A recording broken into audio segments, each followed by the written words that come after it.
Pour connaître nos droits et les faire valoir, informons-nous sur conseilnational.fr.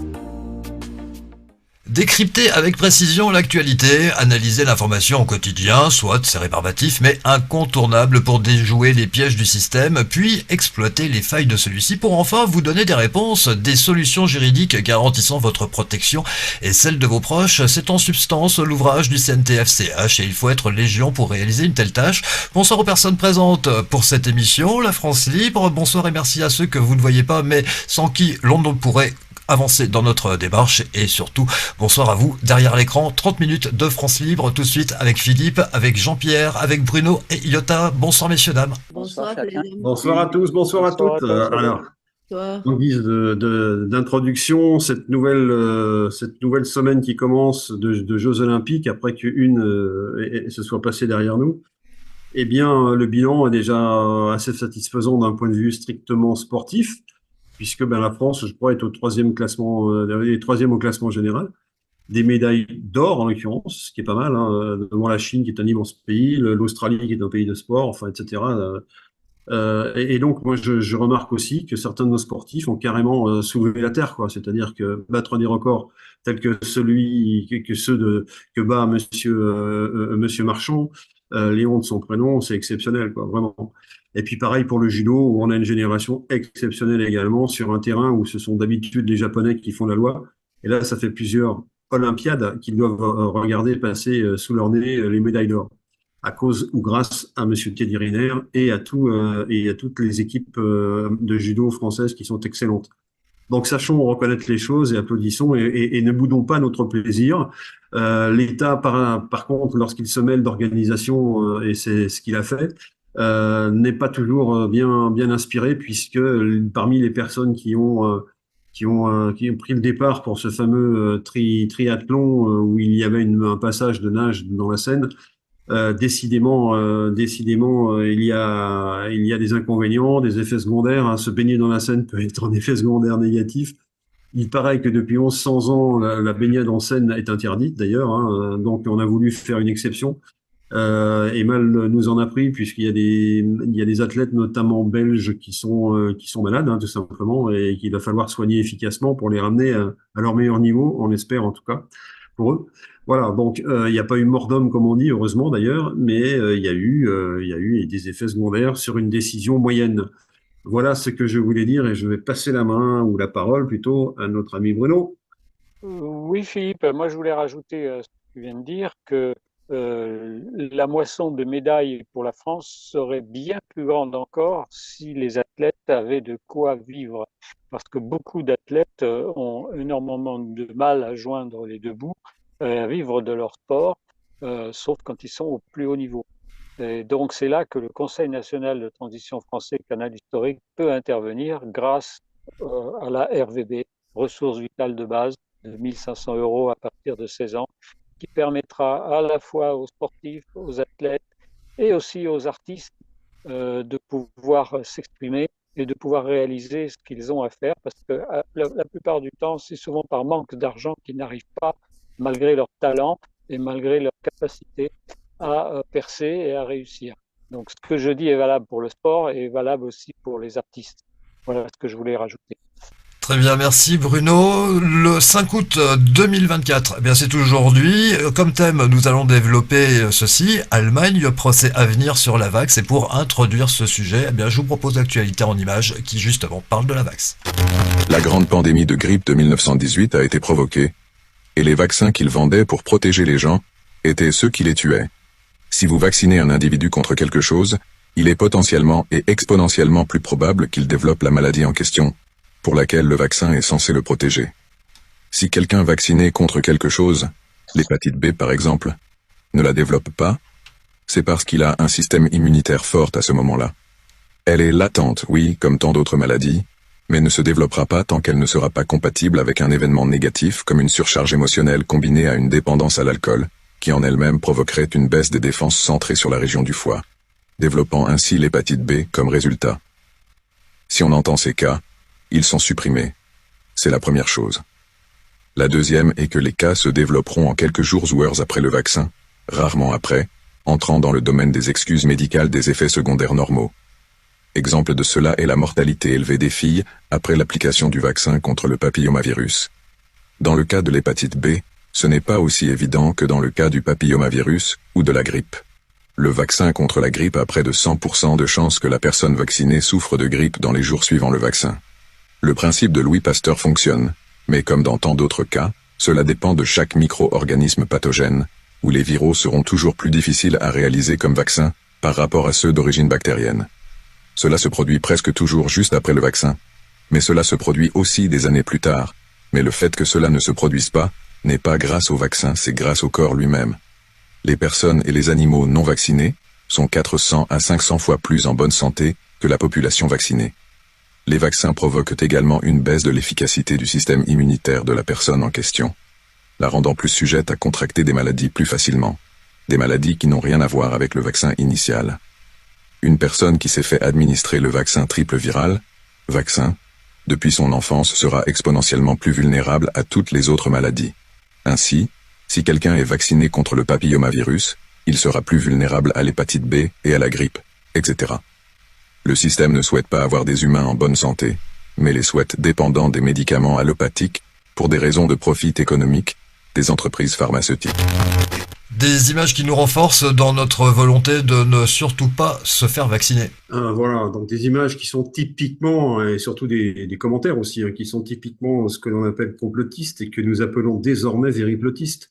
Puisque ce qui était du complotisme, c'est-à-dire de l'utopie ou de la volonté de nuire à la vérité, tout simplement, bien se révèle la vérité. Tout ce qui est dit dans ce reportage est totalement vérifiable sur le terrain. Alors, il y a des pays qui donnent des chiffres. L'Angleterre donne des chiffres, notamment, et la France n'en donne pas pour l'instant. Visiblement, suite à la vaccination, que s'est-il passé exactement? Est-ce qu'il y a eu une augmentation de la mortalité? Alors, il y a un pays comme l'Allemagne qui donne ce chiffre, qui dit 37% d'augmentation de la mortalité, toutes causes confondues, depuis l'application du vaccin Covid. Donc ça laisse à réfléchir. On a beau pas être statisticien de formation, on comprend qu'il y a quand même quelque chose qui est lié à un autre événement, et le seul événement qu'on voit, c'est la vaccination. Donc on a beau pas être médecin, on a du bon sens aussi, et voilà, on se dit, est-ce que j'irai la prochaine fois, la fleur au fusil, me faire picouser pour une potentialité de 37% d'augmentation tout simplement de la létalité, de la mort, c'est clair. 37%, c'est énormissime, c'est la moitié. C'est comme si vous mettiez 2 balles dans le barillet de votre 6 coups, pour voir si ça vous fait exploser la tête en appuyant sur la gâchette, quoi. C'est à peu près du même nature. Donc, il y a une violence dans l'exécution des choses. Il y a une violence dans la manière de raconter, comme ce commentaire qui nous est donné, qui fait peur. Et qui fait dire aux gens bien intentionnés et plutôt écoutants de ce que dit le gouvernement que il y a une exagération, ça peut pas être ça, etc. Le problème, c'est que justement, c'est de plus en plus ça et c'est de plus en plus vérifié. Alors en France, on a l'habitude de râler, d'être effectivement des gens qui voulons échapper à la règle, etc. Dans un pays comme l'Allemagne, qui a une culture totalement différente, les Allemands sont beaucoup plus loyalistes, c'est-à-dire qu'ils font entièrement confiance en leur gouvernement. Et ça depuis le 19e siècle, depuis qu'ils sont réunis. Alors c'est un point important. C'est un point important parce que ça veut dire que s'ils font confiance, c'est pas parce qu'ils sont des moutons béats, c'est parce que leur gouvernement leur a donné des gages depuis un siècle et demi ou 2 siècles qu'ils s'occupaient de leur bonheur et de leur santé en particulier. Et ils n'ont pas eu de raison d'en douter. Nous, on doute depuis la Révolution française, on doute de tout. C'est pas compliqué, c'est assez facile à mettre en équation. Les Français doutent de tout, quand les Allemands ne doutent pas de leur gouvernement. Alors il y a d'autres pays qui sont à l'intermédiaire, une sorte d'intermédiaire de cette logique entre les Français et les Allemands. On va pas tous les faire, mais restons sur l'Allemagne. L'Allemagne donc dit voilà, c'est comme ça et les gens suivent. Voilà. Alors, c'était comme ça jusqu'il n'y a pas si longtemps, lorsque l'Allemagne pensait encore qu'elle bénéficiait du parapluie, là je change de sujet, mais qu'elle bénéficie du parapluie anti-atomique et de la sécurité apportée par les armées américaines contre la puissance russe, voilà, et que depuis la guerre froide, etc., depuis la chute du mur de Berlin, eh bien cette organisation ne faisait que croître et embellir. Or, nous avons eu l'occasion à cette antenne de voir qu'il y a une stratégie très claire de destruction de l'acquis européen au niveau industriel, au profit des intérêts industriels toujours mais américains, et en laissant sur le bord les gouvernements et les pays qu'on appelle aujourd'hui les BRICS, et en particulier la Russie, qui, elle, se sort très bien de toutes les choses trappes qu'on lui met pour être en punition économique. Et ça ne marche pas. Donc voilà, ça marche plus.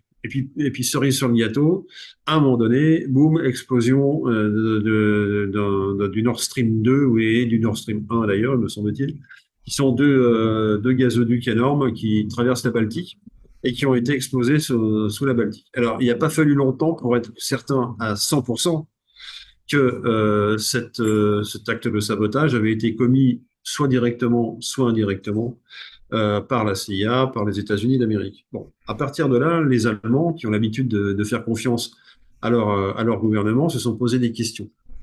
Et y compris le gouvernement allemand d'ailleurs, qui avait sûrement des accords très, très clairs avec les Américains, qui visiblement, ce jour-là, n'a pas tenu compte des intérêts des Allemands. C'est le moins qu'on puisse dire. Et puis, il est arrivé l'épisode Covid, même chose. Il y a eu beaucoup de gens qui étaient tout à fait prêts à suivre les indications du gouvernement, données par le gouvernement, donc se faire vacciner, blabla, etc. Et puis, il y en a eu une minorité qui ont réfléchi autrement et qui réfléchissent de plus en plus comme nous. Et là, ce que je voudrais faire ce soir, c'est simplement établir le fait que nous, en France, n'avons pas de journaux ou de journal capables de se dresser contre les choix du gouvernement, capable de les accuser et capable d'accuser ce même gouvernement et de lui prédire, je dirais, des procès retentissants. On n'est pas là. Hein. Si on fait ça aujourd'hui, en France, on se fait traiter d'autre chose que de complotiste. Hein. Ça va plus loin. Hein. Donc, ce que je voudrais lire ici, parce que ça sert à rien de paraphraser des choses qui nous semblent très intéressantes, donc, je voudrais vous lire un texte qui sort de Bild. Alors, Bild, c'est le plus grand magazine allemand, voilà, et qui a une chaîne de télé, Internet, hein, une chaîne Internet, qui s'appelle Bild Magazine, je pense. Et l'article date du 30 juillet 2024. Nous sommes le 5, je crois, 5 août. Alors, c'est signé par un certain Gunther Frank, qui est le journaliste de cette chaîne, et qui dit quoi ? Le temps de la vérité est arrivé. L'État, pendant la crise Covid, a porté préjudice physiquement et psychiquement et existentiellement à des millions de personnes. Il a tué plusieurs dizaines de milliers de personnes. Pourquoi ? Parce qu'il les a enfermés. Il a enfermé les gens dans un confinement tout à fait inutile. Ensuite, il a entraîné les gens dans une campagne de vaccination criminelle avec un vaccin dont l'efficacité est marginale et dont le spectre des effets secondaires est grand. C'est ce monsieur qui parle. Hein. L'État s'est laissé entraîner dans un vaste réseau et a subi une pression massive pour que 4000 brevets Covid soient enfin rentabilisés, quoi qu'il en coûte. Le confinement, l'obligation de porter un masque, le harcèlement des citoyens, la diffamation des critiques, tiens, ça nous rappelle quelque chose, n'avait qu'un seul but, créer une pression de détresse afin qu'une marchandise invendable, issue de la recherche sur les armes biologiques, puisse enfin aboutir à une vente couronnée de succès dans le domaine civil. Finalement, cela peut être considéré uniquement comme une attaque contre la société civile exécutée par l'État. Ça, c'est des mots forts, hein. Des crimes graves ont été commis, notamment par les ministres de la Santé qui sont nommés, Spahn et Lauterbach, ainsi que par les directeurs des instituts Wille et Situtech. Excusez-moi, je ne manie pas la langue facilement. Je pense que nous, alors c'est ce monsieur qui parle, hein, je pense que nous devons parler de blessures corporelles et d'homicide involontaire. On reviendra sur ce mot. Si nous sommes un État de droit, ces crimes doivent être jugés car les prochaines attaques de ce type sont déjà planifiées et continueront de nuire à notre santé. C'est pourquoi je dis que la crise Covid ne sera pas terminée tant que les responsables ne seront pas traduits en justice. Il parle d'or, ce monsieur. Donc, je crois que là, il s'agit d'un texte plus qu'important. Il y est question d'analyser effectivement les motifs de cette invalidation de l'intérêt du vaccin Covid, hein, voilà, qui n'a jamais guéri personne. et qui n'a pas du tout tenu les promesses qui ont été faites à son sujet, à savoir de guérir les gens, d'empêcher la diffusion. C'est exactement l'inverse qui s'est produit. Voilà. Alors, ce sur quoi j'aurais rapidement... Oui. Philippe, je pense malheureusement, il n'a pas été assez loin parce qu'il n'a pas osé parler de ce que nous dénonçons depuis si longtemps, c'est-à-dire de crimes contre l'humanité. De créer, pardon, une... De crimes contre l'humanité. Des crimes contre l'humanité, oui, bien sûr. Alors justement, alors lui, il parle de ces crimes doivent être jugés par le prochain attaque. Alors lui, il parle de blessures corporelles et d'homicide involontaire. Et c'est là qu'effectivement, le journaliste, à mon avis, se cache un peu, puisque il n'ose pas, comme tu viens de très justement de le dire, de parler de crimes volontaires, même si à la fin, il dit bien qu'il va falloir mettre tous ces messieurs devant les tribunaux, quoi. Et si c'est devant les tribunaux, c'est soit comme on va dire blessure, homicide involontaire, mais à un moment donné, il le dit très bien dans le texte, ils sont parfaitement lucides et conscients de ce qu'ils font, hein. Des crimes graves ont été commis, notamment par le ministère, blablabla. Bla, bla, bla. Voilà, donc ça, c'est quand même des accusations, hein. C'est des accusations fortes. Et on n'est pas dans une notion d'involontaire. On est plus dans une notion de, voilà. Et puis surtout, à un moment donné, il dit que la suite est déjà prête. Voilà. On lit son texte. Alors voilà. Car les prochaines attaques de ce type sont déjà planifiées et continueront de nuire à notre santé. Là, on n'est plus du tout dans l'homicide involontaire. On est dans quelque chose de volontaire. Donc, il se contredit un petit peu, tout en se couvrant. Bon, on peut comprendre une certaine forme de prudence, mais les choses sont dites. Et ça, c'est le genre de texte qu'on n'a pas encore en France, quoi. Sur des magazines aussi importants que Bild. Imaginez que ce texte soit diffusé, par exemple, sur Paris Match, et que vous lisiez ça quand vous faites la queue, quand vous êtes chez votre médecin, et que vous patientez en lisant Paris Match, tombez sur ce texte, bah, vous n'avez plus confiance dans la médecine, hein, voilà. Donc, voilà comment les choses se sont passées et comment les choses se passent en ce moment. Et voilà comment des Allemands, qui d'habitude sont très loyalistes et qui font confiance, là, quand ça se bascule, quand la bascule a lieu, ça peut aller assez vite du côté du pays qui reste le plus important d'Europe en termes de démographie, déjà, premièrement, en termes d'industrie, en termes d'influence générale, politique, bien sûr. Voilà. Donc, je sais pas, je livre à vos commentaires cette information. Notre ami Jean-Pierre s'est signalé avec la main électronique, donc il est tout à fait normal que la parole lui revienne de droit. Jean-Pierre, c'est à toi. Merci. Alors, question d'involontaire, ça veut peut-être dire volontaire à l'intérieur, puisque le préfixe 1 a deux sens possibles. C'est soit à l'intérieur, soit à la négation. Alors, et si c'est volontaire, il y a une question qui rejoint le procès. Je désire de tout mon cœur que les procès aillent au cœur, au fond des problèmes, et introspectent. C'est-à-dire introspecter, c'est aussi regarder en soi-même, car tous les êtres sont co-responsables de ce qui se passe, à un niveau ou un autre, en pensée, en parole ou en action. Donc, il s'est passé des choses et il y a une introspection nécessaire, plutôt que de juger les gens, de dire « ouais, vous avez fait ça, alors vous serez condamné ». Vous serez condamné, mais ça ne résout pas le problème, comme d'ailleurs l'a signifié Victor Hugo dans son livre « Claude Gueux », qui est extraordinaire de souffrance et de justesse. Donc Claude Gueux est condamné à la guillotine et au moment de son jugement, il dit « oui, c'est bien, et pourquoi ?» Donc la réponse à pourquoi donne de la sagesse. Pourquoi est-ce que j'ai fait ça? Pourquoi est-ce que je ne l'ai pas fait? Pourquoi est-ce que j'aurais souhaité faire autrement? Pour satisfaire quel besoin? Et avant d'essayer de reconnaître mes besoins, j'ai tenté de les satisfaire. La plupart du temps, très maladroitement. Voilà ce qu'il faut trouver. Et c'est au cœur du problème. Ça n'est pas en surface, en condamnant une personne, parce que de toute façon, le problème va perdurer pendant des millénaires. Je voudrais rappeler que il y a un mot hébreu qui se dit divoque. Il faut savoir que l'hébreu se lit à l'envers du français, de droite à gauche, hein. Chacun comprendra de quoi il s'agit. Donc si c'est divoque, c'est le démon, et si c'est le démon, tout le monde sait ce qu'il vient faire, à savoir diviser. Donc diviser pour régner. Il y a pas d'acte involontaire dans une pseudo-pandémie qui n'a été qu'une pandémie d'ignorance et de profit de l'ignorance des gens du peuple. parce qu'on les a maintenus dans l'ignorance. Je, je voudrais signifier que la volonté n'est bonne que lorsqu'elle s'adresse au divin, que lorsqu'elle est remise à la divinité de chaque personne, quelle que soit son opinion sur sa propre divinité. Sinon, c'est de la volonté acharnée, la volonté personnelle. Or, les gens ne sont pas des personnes, mais des individus. Et s'ils sont indivisibles, ils ne peuvent pas porter atteinte à l'individualité d'un autre individu. Ils sont intègres. Voilà, merci d'avoir entendu cela.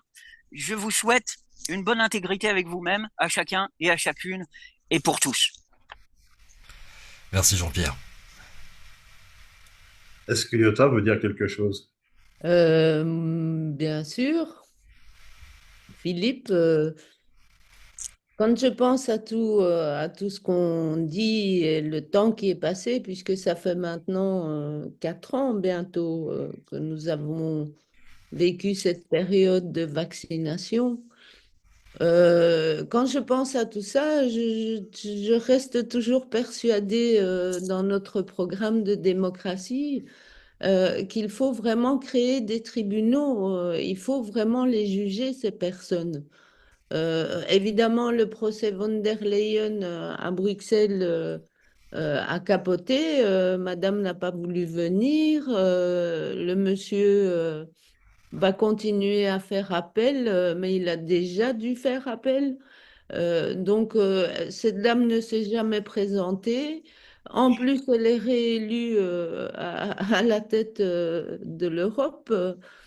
Nous sommes en danger, je pense. Nous sommes vraiment en danger avec des personnes comme ça. Et il est urgent de trouver ou d'utiliser les tribunaux qui existent, mais d'éviter la corruption, d'essayer au maximum d'éviter la corruption, et, ou de créer des tribunaux pour vraiment les juger, parce que effectivement, quand ils le font une fois, ils vont le faire 2 fois.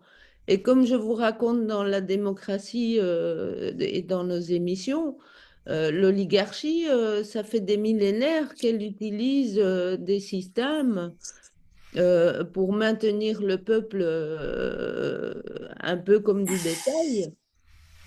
Et tant que nous, de notre côté, on ne s'organisera pas vers des choses qui sont les seules qui vont leur faire peur, des tribunaux, de ça, c'est la seule chose dont ils ont peur. Et donc, voilà, je pense qu'il y a urgence à créer ces organismes ou à assainir ceux qui existent de manière à peut-être aller un peu plus vite pour les jugements. Mais je ne peux pas m'imaginer que la personne qui a fait le procès contre Madame von der Leyen n'a eu que 500 signatures. Évidemment, le monsieur s'est limité à la Belgique et au plaignant belge. Et donc, ces 500 personnes ont eu des effets secondaires tellement graves qu'ils ont décidé de co-signer la plainte avec lui. Mais ce n'est pas assez.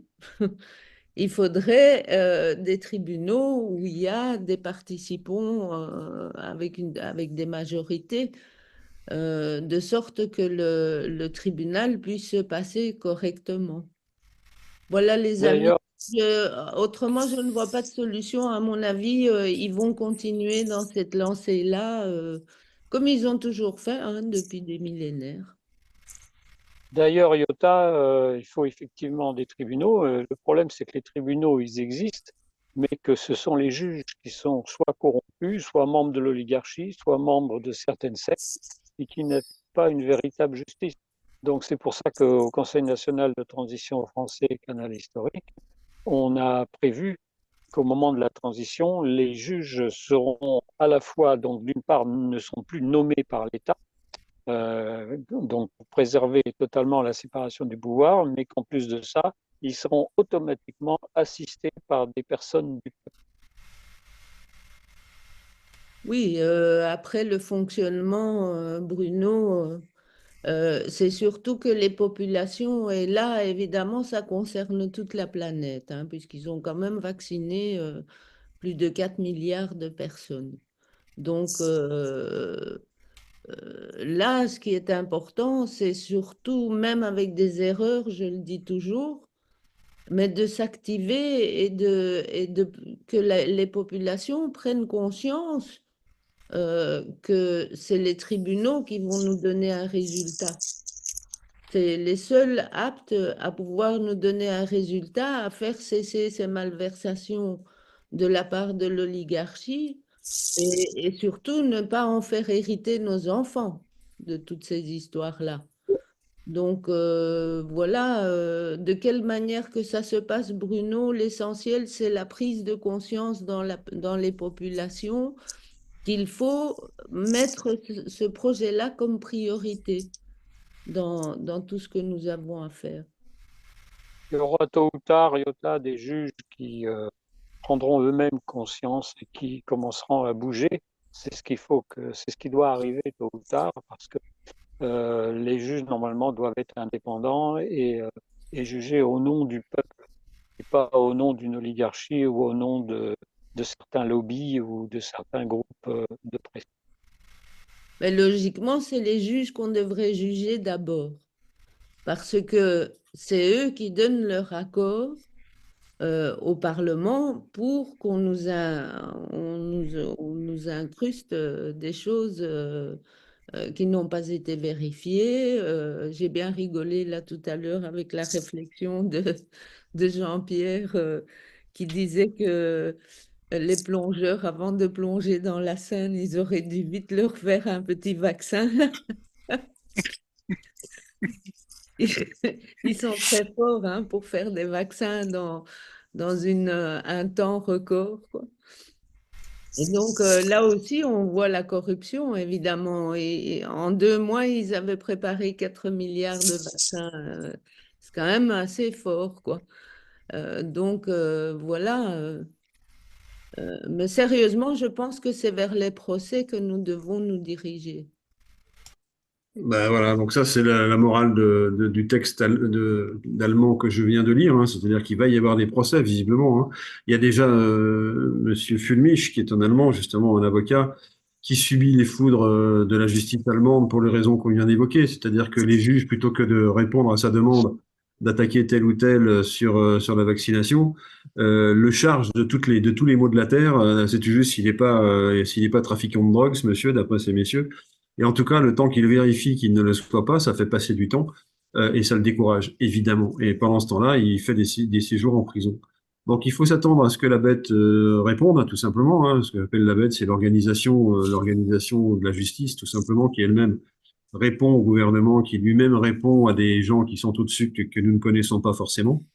Donc il faut effectivement un petit peu de temps et puis je crois que de persévérer dans la résistance c'est bien. La résistance ça veut dire non tout simplement. Je ne veux pas, je ne donne pas mon consentement, je suis pas d'accord. Alors dans un premier temps ça peut paraître un petit peu insuffisant comme façon de résister, mais c'est déjà beaucoup. Et de dire les choses, je ne suis pas d'accord, je n'en veux pas, etc. Vis-à-vis de tous nos voisins, nos amis, nos familles, etc., qui ont décidé d'être totalement loyalistes et de faire totalement confiance au journal de 20 heures, quelle que soit la chaîne, eh bien, à ceux-là, nous passons un message. Et ils vont finir par se dire, bah, si on peut dire non, bah, je vais dire non aussi. Tu vois. Voilà, voilà, je vais être révolutionnaire pour pas cher. Et puis finalement, j'ai de moins en moins confiance en ce qui m'a été injecté dans les veines. Et j'ai pas forcément envie que ça recommence. Donc, je vais dire non moi aussi, quoi. Voilà. Après, s'en suivront évidemment les actions en justice qui couleront de source, puisque là, on est bien sur une accusation, on est bien sur une évocation du fait que ça n'est pas un hasard, ça n'est pas une malchance qui nous a conduit à être vaccinés du jour au lendemain. C'est même plutôt bizarre que du jour au lendemain, justement, on a eu suffisamment de doses pour vacciner tout le monde, comme s'ils étaient dans les tiroirs et qu'ils n'attendaient qu'un décret pour pouvoir sortir des seringues. C'est ce qui s'est passé. Et aujourd'hui, on apprend quoi? On apprend qu'on est prêt à recommencer, quoi. Voilà. Avec l'OMS qui pousse derrière, qui est aussi une organisation non pas étatique, mais méta-étatique, hein, si je puis dire, au-dessus des États, et qui va bientôt juger de ce qui est bon et ce qui est pas bon, de ce qui est vaccinable, de ce qui ne l'est pas. Et si c'est vaccinable, qui a le droit de dire non et qui n'a pas le droit?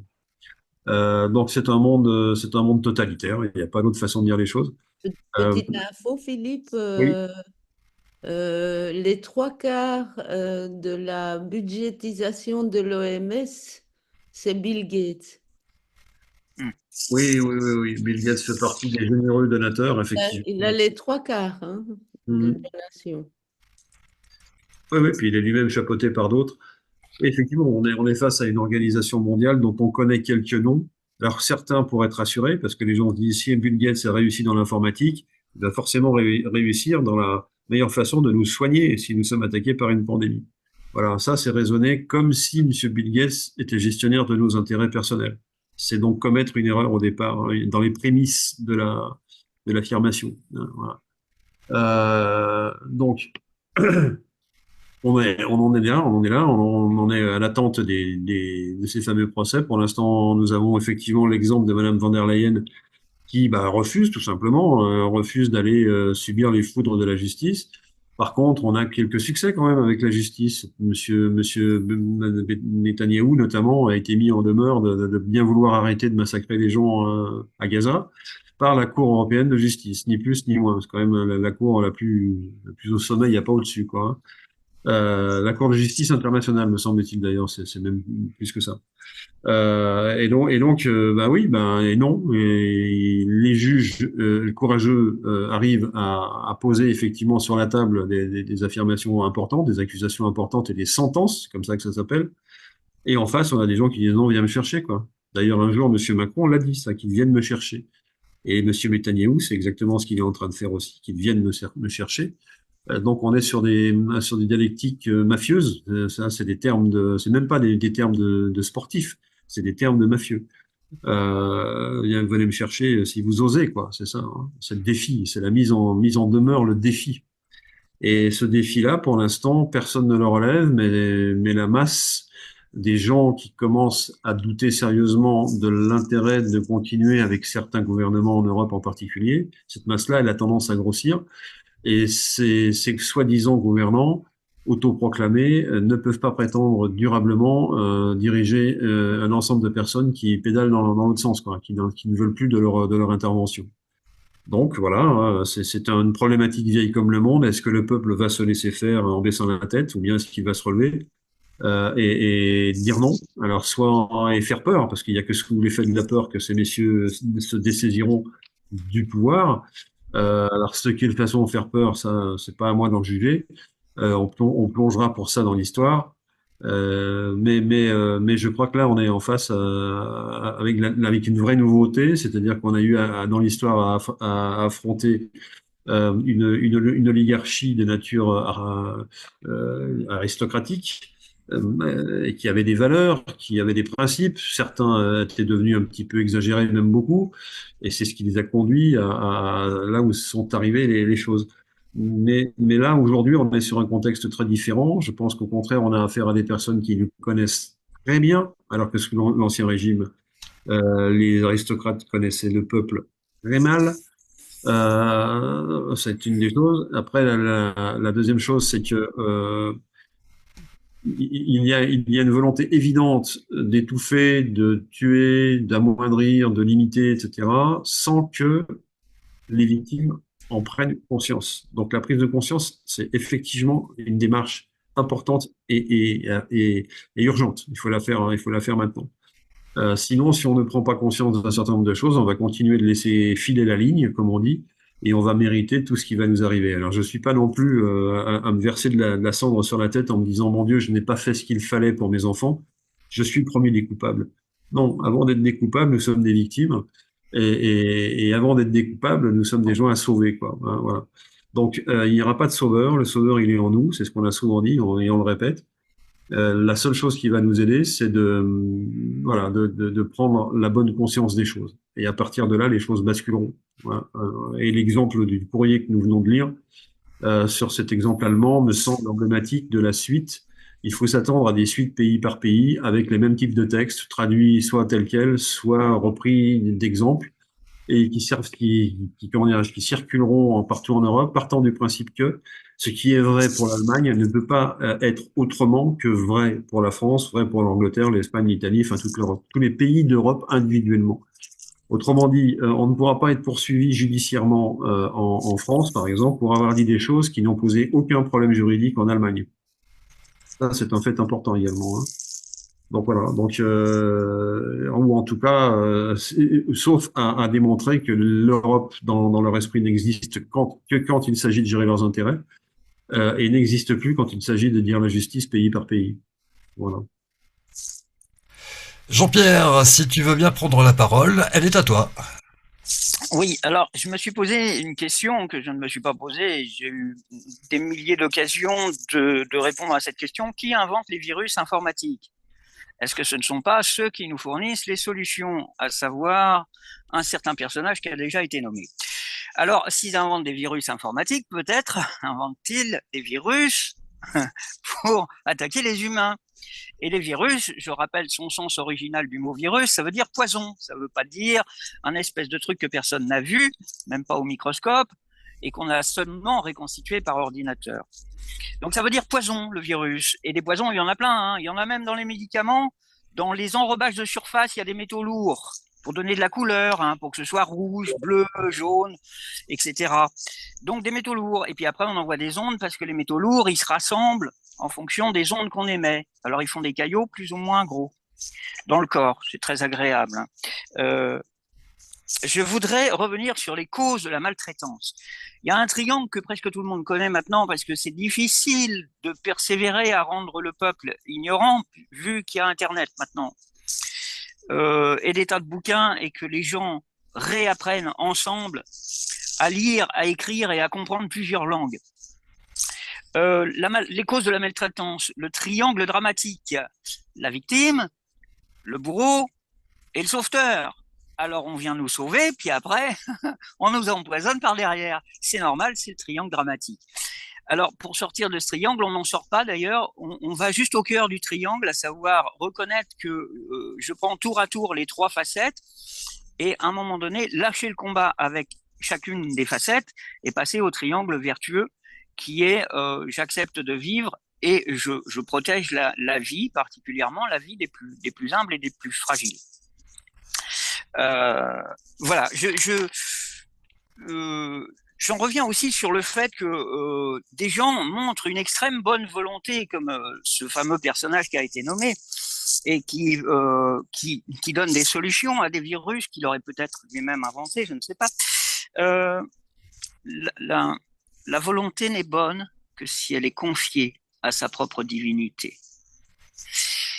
Sinon, ce n'est pas de la volonté, c'est de l'acharnement, un peu comme l'acharnement thérapeutique que beaucoup de familles ont subi sur l'un des leurs, y compris de nous obliger à se faire inoculer, à porter des masques, etc. C'est non seulement de l'acharnement, mais de la dictature. Merci d'avoir entendu tout cela. Je suis un peu ému, alors je vais me taire et je vais vous écouter maintenant. Merci beaucoup, merci à toi Jean-Pierre. Pour terminer cette émission, je voudrais évoquer l'oligarchie et les politiciens, du moins vous confier ma façon de penser. Tout a un point de rupture, ce n'est qu'une question de temps. Le soleil est encore là, eh oui, le soleil est encore là, et même si Macron ne le veut pas, le soleil est encore là. Mais c'est comme ça pendant 3 semaines, un rond sur la détente et le bonheur, ce sont les vacances. Nous, on se retrouve dans 2 jours, mercredi. Oui Philippe, un petit mot. Oui, je voudrais quand même préciser une chose, c'est qu'effectivement nous sommes là pour les vacances, donc nos émissions ne s'arrêtent pas. Et puis deuxièmement, on a la chance de pouvoir anticiper l'émission de mercredi et son titre. En tout cas, il sera question, grâce à Iota ici présente, qui sera avec nous, pour nous parler des cyniques. Alors les cyniques, c'est une classe voilà, de philosophie, en tout cas qui existait au moment justement de la Grèce antique et de la démocratie. Et on va voir comment ça se transpose dans le monde actuel. Rappelez-vous, les cyniques. Il y aura un titre plus précis, mais c'est pour mercredi soir. Voilà, très bien. Et c'est comme ça que se finit cette émission du Conseil national de transition français, canal historique La France Libre. Merci Jean-Pierre, merci Philippe, merci Bruno, merci Iota, merci à vous également qui nous avez suivis. Rendez-vous donc dans 2 jours, mercredi, aux alentours de 20h. Bonne soirée. France, réveille-toi. À présent, imagine. Fini les mensonges, la tyrannie et les violations de nos droits. Et si la porte de la cage nous était grande ouverte ? Ensemble, imaginons que le peuple français gouverne lui-même les affaires de la nation. et non plus l'oligarchie politicienne corrompue d'une 5e République sans existence constitutionnelle, notamment depuis 2008 et la violation du référendum de 2005. Imaginons que des Français volontaires, libres et tirés au sort, exercent la souveraineté nationale par l'intelligence collective en gouvernant au sein de commissions départementales et nationales. Imaginons que notre peuple souverain est enfin libéré de la tutelle des technocrates bruxellois non élus et de l'OTAN. Imaginons que désormais, chaque Français dispose, en plus de son salaire, d'une ressource vitale de base, RVB, de 1 500 € minimum, lui permettant de vivre décemment, d'utiliser pleinement son pouvoir créateur et de se porter volontaire s'il le souhaite pour participer à la gouvernance de la nation. Imaginons que l'impôt jusqu'à un seuil élevé de nos revenus a disparu, particuliers et entreprises, et qu'il ne dépasse plus 15% au-delà.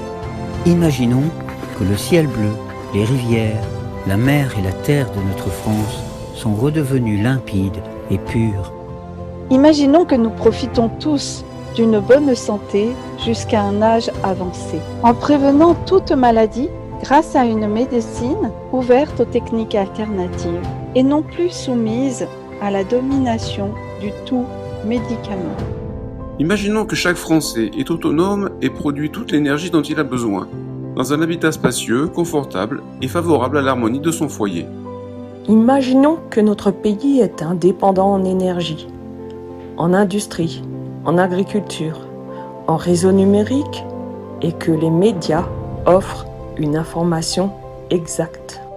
Imaginons que tous nos enfants bénéficient d'une instruction loyale et de savoirs authentiques, dans le respect de l'histoire et de la liberté de penser, à l'école publique ou privée ou à la maison.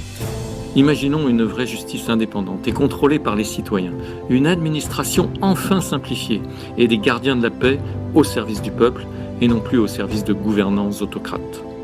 Imaginons que la garantie de nos droits fondamentaux est enfin assurée dans le respect des principes de la Déclaration des droits de 1789. Imaginons que tout ceci est réalisé selon un programme déjà entièrement élaboré et budgétisé pour une transition pacifique de 2 à 3 ans. Imaginons que l'heure du changement de cette transition vers un nouveau paradigme a enfin sonné. Imaginons que les Français auront décidé d'accepter et de mettre en œuvre ensemble les moyens de leur liberté ainsi offerts par le Conseil national de transition Canal historique. Imaginons que cette transition aura permis au peuple de préparer, rédiger et adopter lui-même sa nouvelle constitution. Imaginons que la France et son peuple auront alors enfin retrouvé grandeur, fierté, liberté, indépendance, souveraineté et prospérité. Imaginons même que le monde entier vit désormais dans la paix, la joie, l'amour et la liberté. Françaises, Français, ensemble, relevons-nous. Peuple, paix, justice.